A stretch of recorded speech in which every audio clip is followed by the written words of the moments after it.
tough test. Stephen Gallacher reckons he is 80% fit ahead of the British Masters Picture Gett. Get the latest local news straight to your inbox every day. This week's British Masters could be an uphill struggle in more ways than one for Stephen Gallacher.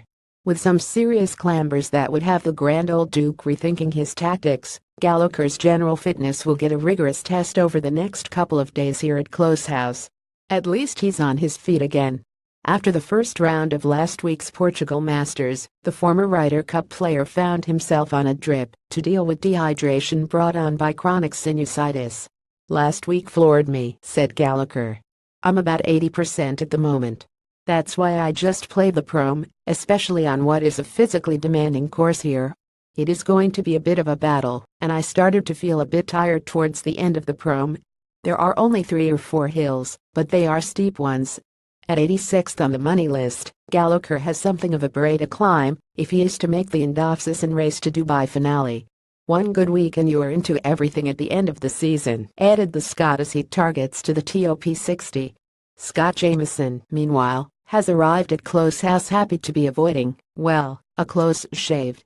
Over the last couple of seasons, the 33-year-old has endured a nail-nibbling battle to retain his playing rights, but the former Scottish amateur no. 1 is looking upwards instead of peering over his shoulder this week. A share of 20th place in the Portugal Masters gave his campaign a timely lift as he ended a run of 5 successive missed cuts and moved to the comfort zone of 71st on the race to Dubai. Jamieson started his year with a 4th and a 3rd in South Africa and India, and then earned around £150,000 from 2 sturdy showings in the BMW PGA Championship and the Irish Open. Having cemented his place in the upper reaches of the money list with that profitable push, Jamieson endured something of a mid-season slump. Now he's looking to end the year with a telling surge. "Perhaps that loss of form was down to how the previous 2 years had been," he said. "I maybe got a bit lazy, because I had a few decent finishes.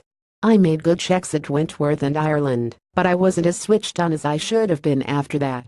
You take the eye off the ball.